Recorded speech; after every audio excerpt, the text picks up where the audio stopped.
नमस्कार, मैं हूं तुषार और आप देख रहे हैं खबर 100 की खास पेशकश बड़ी खबर।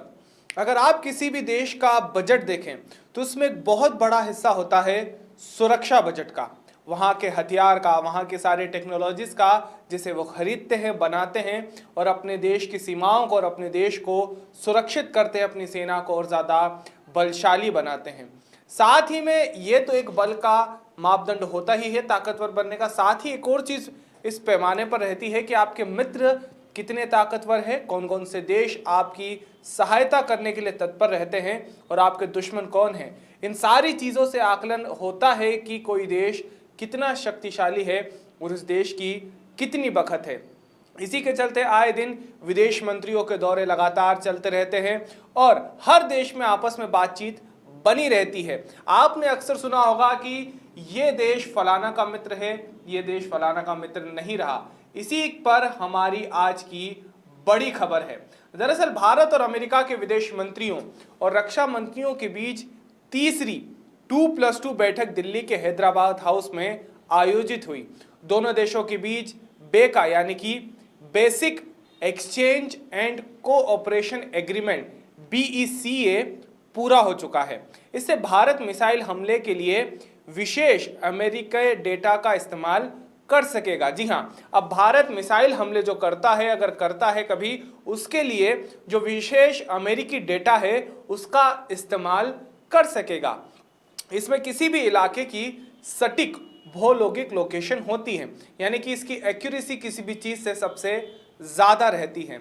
इससे पहले अमेरिकी विदेश मंत्री माइक पोम्पियो और रक्षा मंत्री मार्क एस्पर ने शहीदों को श्रद्धांजलि दी थी। पोम्पियो और मार्क एस्पर सोमवार को दिल्ली पहुंचे थे। इसके बाद रक्षा मंत्री राजनाथ सिंह ने एस्पर से हैदराबाद हाउस में मुलाकात की। विदेश मंत्री एस जयशंकर ने भी अमेरिकी विदेश मंत्री पोम्पियो से चर्चा की। मुलाकात के बाद राजनाथ ने कहा कि यह बैठक दोनों देशों के बीच रक्षा सहयोग को व्यापक स्तर पर ले जाने के उद्देश्य से हुई है। 2+2 वार्ता पहले से तय थी, लेकिन भारत, चीन और अमेरिका चीन के बीच पैदा हुई ताज़ा कड़वाहट को देखते हुए इसे चीन की घेराबंदी के तौर पर देखा जा रहा है। जयशंकर ने कहा कि बैठक में दोनों देशों के रणनीतिक संबंधों की मजबूती पर भी बात हुई है। पूर्व विदेश सचिव शशांक के मुताबिक चीन के साथ हमारे रिश्ते जिस मोड़ पर आ चुके हैं उसमें बेका समझौता काफ़ी अहम है। इसीलिए 2+2 वार्ता के केंद्र में बेका है। समझौता अगर होता है तो दोनों देश जियो स्पेशल क्षेत्र में सहयोग भी बढ़ाएंगे। कारगिल युद्ध के समय अमेरिका ने यह कहकर हमारे GPS बंद कर दिए थे कि यह करार शांति काल के लिए था। हालांकि उसके बाद रक्षा क्षेत्र में हम 2 समझौते लेउमा और कोमकासा कर चुके हैं। अब हमारे मंत्रियों को यह ध्यान रखना होगा कि समझौता युद्ध काल के लिए भी लागू हो। अमेरिका में राष्ट्रपति चुनाव हैं, इसलिए केवल सैद्धांतिक सहमति बनने से मामला लटक सकता है। जॉर्ज बुश के राष्ट्रपति रहते हुए भी एक बार ऐसी स्थिति बनी हुई थी और जो बन चुकी थी, लेकिन तब विपक्षी पार्टियों ने कहा था कि हम चीन के साथ चलना चाहते हैं।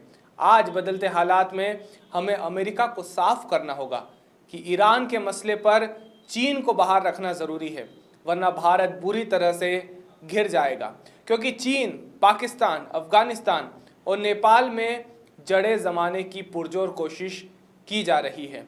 ये सारी जो बातें हुई ये स्पेशल मीटिंग में हुई, जो इंडिया और अमेरिका के जो विदेश विभाग हैं, विदेश मंत्री हैं, उन्होंने ये बैठक ली दिल्ली में हैदराबाद हाउस में, जिस पर सारे पक्षों पर खुलकर बात हुई। ये तीसरी 2+2 बैठक थी जो दिल्ली के हैदराबाद हाउस में आयोजित हुई। हम आपको एक और बात बता दें कि दोनों देशों के बीच बेका होता है basic exchange and cooperation agreement पूरा हो चुका है। इसमें भारत मिसाइल हमले के लिए विशेष अमेरिकी डेटा का इस्तेमाल अब कर सकेगा, जो एक भारत के लिए अच्छी बात कही जा रही है, वैश्विक स्तर पर भी और दूसरे देशों के मुकाबले के लिए भी। तो ये थी आज की हमारी बड़ी खबर।